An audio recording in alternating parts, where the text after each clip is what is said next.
எல்லாருக்கும் வணக்கம். தீபாவளிய சூப்பரா எல்லாரும் கொண்டாடி இருப்பீங்க அப்படின்னு நம்புறேன். ஸோ நம்ம பட்டாஸ் ஸ்டாக் வந்து கொஞ்சம் லேட் ஆனாலும் லேட் பெட்டர் தென் நெவர் அப்படின்னு சொல்லிட்டு இன்னைக்கு ரிவ்யூ பண்ண போறோம். தீபாவளி அன்னைக்கே வந்து ஒரு ஸ்டாக் ரிவ்யூ பண்ணோம். அந்த ஜெயின் ரீசைக்ளிங் பார்த்தீங்கன்னா 350லேருந்து 400க்கு வந்து ஜஸ்ட் 2 நாள்ல மேல போயிடுச்சு. ஸோ இந்த மாரி ஸ்டாக் தான் வந்து நமக்கு வந்து நம்பிக்கை ஊட்டுது. நம்ம இன்னைக்கு பார்க்க போற 10 ஸ்டாக் அப்படி இருக்குமான்னு தெரியல. நிச்சயமா வந்து அடுத்த 1 வருஷத்துக்கு வந்து எனக்கு நிறைய நம்பிக்கை குடுக்குற இந்த 10 ஸ்டாக்க ரிவ்யூ பண்ணலாம். வாங்க வீடியோக்குள்ள போலாம்.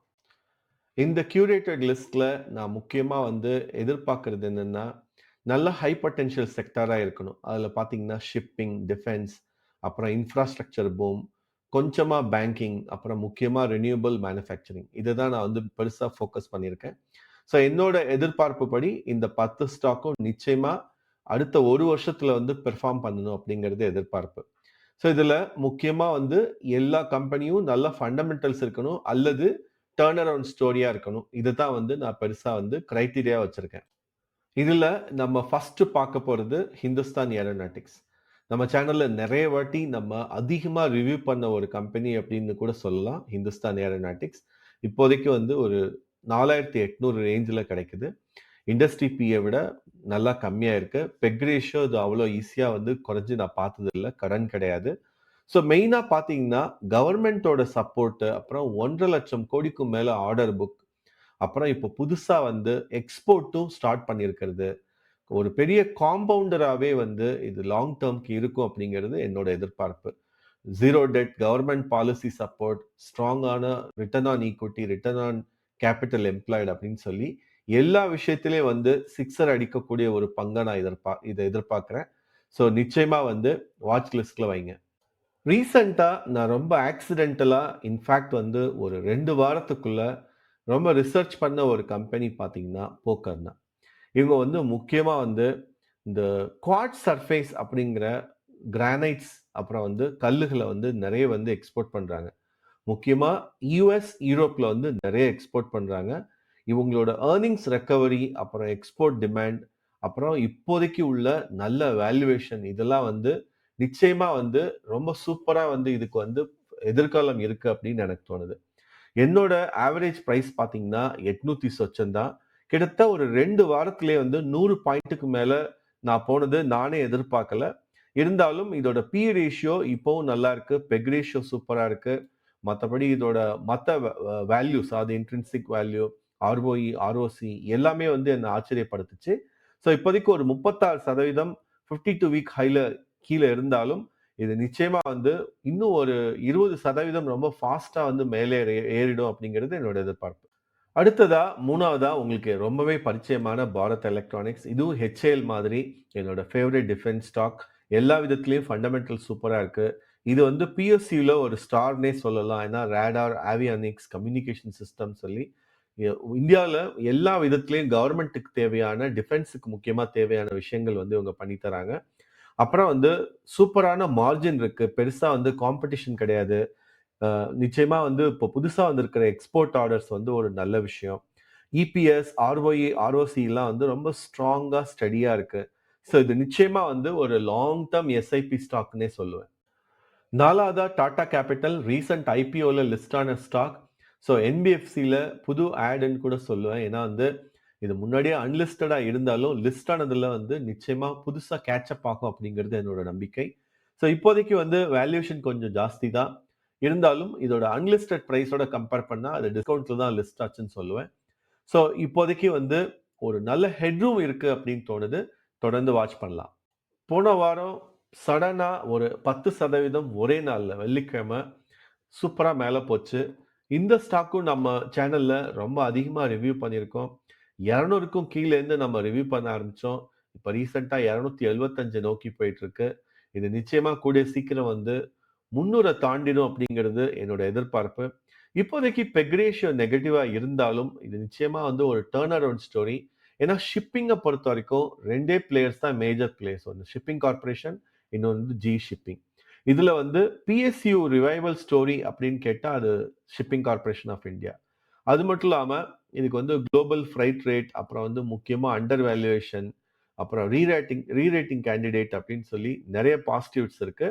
ஸோ குளோபல் ட்ரேட் பிக்கப் ஆக ஆக நிச்சயமா வந்து ஒரு பெரிய அப்சைட் சர்ப்ரைஸ் வந்து இதுல எதிர்பார்க்கலாம். 6வது ஹைடெக் பைப்ஸ். இது நம்ம மல்டி கேப் லிஸ்ட்ல இருக்கு. இப்போதைக்கு பி ரேஷியோ, பெக் ரேஷியோ படி கொஞ்சம் வேல்யூவேஷன் ஜாஸ்தியா இருக்கிற மாரி இருந்தாலும், இதுக்கு நம்ம நம்ம கவர்ன்மெண்ட் கிட்டேருந்து கிடைக்கிற சப்போர்ட் வந்து அபரிமிதமானது. முக்கியமா வந்து இன்ஃப்ராஸ்ட்ரக்சர் அப்புறம் ஹவுசிங் டிமாண்ட் இந்தியாவுல வந்து ஜாஸ்தி ஆயிட்டே இருக்கு. அதுக்கான எல்லா விதமான பைப்ஸும் ஹைடெக் பைப்ஸ்லேருந்து கிடைக்கிறதால, அது மட்டும் இல்லாம கவர்ன்மெண்ட் கிட்டேருந்து சப்போர்ட், கவர்ன்மெண்ட் ப்ராஜெக்ட்ஸ் கிடைக்கிறதுனால, இதுக்கு வந்து இன்னும் நல்ல பொட்டன்ஷியல் இருக்கிறதா தோணுது எனக்கு. அது மட்டும் இல்லாம இப்போதைக்கு வந்து ஒரு 52 வீக் ஹைலேருந்து 40, 41% வரைக்கும் வந்து கீழ இருக்கிறதால, நல்ல ஹெட்ரூம் இருக்கு. அடுத்ததா Samvardhan, Motherson Sumi. So auto ancillary அப்படின்னாலே மதர்சன் சுமி அப்படிங்கிற பேர் தான் வந்து அடிபடும். அது தெரியாதவங்களே இருக்க மாட்டாங்க. இப்போதைக்கு இபிஎஸ்லாம் கொஞ்சம் கம்மியா இருந்தாலும், ஆர்ஒஇ, ஆர்ஓசி வந்து நல்லா இம்ப்ரூவ் ஆயிருக்கு. ஒரு நல்ல டர்ன் அரவுண்ட் ஸ்டோரின்னு கூட சொல்லலாம். முக்கியமா 40 நாடுகளுக்கு மேல இதோட ஆப்பரேஷன்ஸ் இருக்கு. அப்புறம் globally auto upcycle, EV shift அப்படின்னு சொல்லி நெறைய மாற்றங்கள் நடக்கும்போது, இவங்களுக்கு வந்து நல்ல லாபம் கிடைக்க வாய்ப்பு இருக்கு. மார்ஜின் எக்ஸ்பேண்ட் ஆகும். நெறைய வந்து யூரோப்பியன் மார்க்கெட்ல இவங்களுக்கு வந்து சப்ளை வந்து வேகமா ஜாஸ்தி ஆயிட்டு இருக்கு. ஸோ இப்போதைக்கு உள்ள கரண்ட் சிச்சுவேஷன்ல நல்ல சப்போர்ட்டோட ஒரு குரோத் ட்ரெஜெக்டரி இருக்கிற ஒரு ஆட்டோ ஆன்சிலரி ஸ்டோரி எதுன்னு கேட்டிங்கன்னா, மதர்ஸ் அண்ட் சுமி. நிச்சயமா வாட்ச் பண்ணுங்க. 8வதா சுஸ்லான் எனர்ஜி ரூ. 54க்கும் கீழ கிடைக்குது. இப்போதைக்கு பெக் ரேஷியோ படி சீப்பா கிடைக்குது. மார்க்கெட் கேப் வந்து நல்லா இம்ப்ரூவ் ஆயிருக்கு. ஸோ மத்தபடி வந்து ஒரு சரியான டர்ன் அரவுண்ட் ஸ்டோரின்னு சொல்லுவேன். ஒரு ஃபியூச்சர் பொட்டன்ஷியலோட மல்டி பேக்கரா ஆகக்கூடிய ஒரு ஸ்டாக்குன்னு தான் இதுதான் சொல்லுவேன்.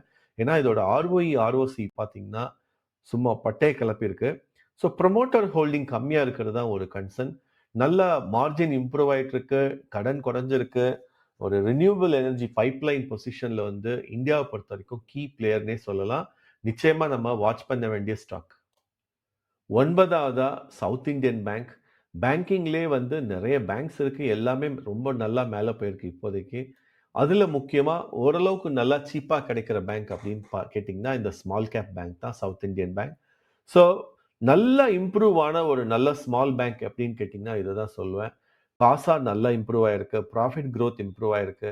ஆனாலும் வந்து அதோட பி ரேஷியோலாம் வந்து ரொம்ப கம்மியா இருக்கு. So rating plus earnings opportunity next 12 மாசத்துல எதுன்னு கேட்டா இதுன்னு சொல்லுவேன். அதே மாதிரி இது வந்து நல்லா வளர்ச்சி அடைஞ்சு டபுள் ஆகறதுக்கும் நிறைய சான்ஸ் இருக்கு. அவசியம் வாட்ச் பண்ணுங்க. Last but not the least Hindustan construction company. இதுவும் நம்ம மல்டி பேக்கர் லிஸ்ட்ல இருக்கிற ஒரு கம்பெனி. இப்போதைக்கு வந்து பி ரேஷியோ, பெக் ரேஷியோலாம் அதிகமா பார்க்க முடியல. ஏன்னா இபிஎஸ் வந்து 1க்கு கீழ இருக்கிறதால அந்த மாரி. பட் இதோட பிரைஸ்லாம் கம்பேர் பண்றப்ப ஒரு சாலிட் வந்து ஸ்மால் கேப் நம்பிக்கையூட்டுறதா இருக்கு. ஸோ இப்போதைக்கு ஒரு 40% 52 வீக் ஹைலேருந்து கீழ இருக்கு. ஒரு நல்ல டர்ன் அரவுண்ட் கிடைச்சதுன்னா, இது நிச்சயமா மல்டி பேக்கரா ஆகும். இத பத்தி டீட்டெயிலா வந்து நான் ஒரு வீடியோ ஆல்ரெடி போட்டிருக்கேன். அத பாருங்க. ஸோ மத்தபடி இது வந்து வாட்ச் லிஸ்ட்ல நிச்சயமா வாட்ச் பண்ண வேண்டிய ஸ்மால் கேப் ஸ்டாக். தீபாவளி அன்னைக்கே பார்த்தீங்கன்னா, நான் ஒரு ஸ்டாக் வந்து ரிவ்யூ பண்ணியிருந்தேன். ஆஷிஷ் கச்சோலியா ரீசென்ட்டா ஐபிஓல அதிகமா வாங்குன ஸ்டாக்ன்னு சொல்லியிருந்தேன். ஜெயின் ரீசைக்ளிங். அது நம்ம ரிவ்யூ பண்ண அன்னைக்கு வந்து 350. ஒரு 3 நாள்லயே 2 நாள் கேப் இருந்தது. லீவ் கூட இருந்தது. ஒரு 3 நாள்லயே பார்த்தீங்கன்னா, ரூ. 50க்கு மேல மேல போயிருந்தது. பயங்கரமா வந்து அது ஒரு மல்டி பேக்கரா ஆகும் அப்படிங்கிற அளவுக்கு எல்லாரும் எதிர்பார்த்துட்டு இருக்காங்க. ஸோ, அது மட்டும் இல்லாம, இன்னைக்கு நம்ம பார்த்திருக்கிற 10 ஸ்டாக்கும் பார்த்தீங்கன்னா, 10 விதமான ஸ்டாக். டிஃபென்ஸ்ல 2 இருக்கு. ஸோ, நிச்சயமா வந்து இந்த வீடியோ உங்களுக்கு வந்து யூஸ்ஃபுல்லா இருக்கும்னு நெனைக்கிறேன். இதுல எதெல்லாம் வந்து நிச்சயமா மேல போகும்? எது வந்து ஸ்லக்கிஷ்ஷா இருக்கும்? இல்ல இதுல முக்கியமா வேற ஏதாவது ஆட் பண்ணணும்னு நீங்க எத நெனைக்கிறீங்க? அப்படிங்கிறத கமெண்ட்ல சொல்லுங்க. அப்புறம் இன்ஃபாக்ட் நானே வந்து அந்த ஜெயின் ரிசோர்ஸ் ரீசைக்ளிங், அப்புறம் நெட்வொர்க் டெக்னாலஜி, சிஜி பவர்லாம் வந்து ரிவ்யூ பண்ணணும்னு தான் நெனைச்சேன். ஆனா வந்து வேல்யூவேஷன் படி அதெல்லாம் கொஞ்சம் அவாய்ட் பண்ணியிருக்கேன். இப்போதைக்கு நான் கியூரேட் பண்ணியிருக்கிறது ஸ்ட்ராங் ஃபண்டமெண்டல்ஸ் பிளஸ் வேல்யூவேஷன். நல்லா ரிவ்யூ பண்ணுங்க. வாட்ச் லிஸ்ட்ல ஆட் பண்ணுங்க. உங்க கருத்துக்களை கமெண்ட் செக்ஷன்ல சொல்லுங்க. நிச்சயமா வந்து நீங்க இன்னும் சப்ஸ்கிரைப் பண்ணலன்னா சப்ஸ்கிரைப் பண்ணுங்க. நன்றி.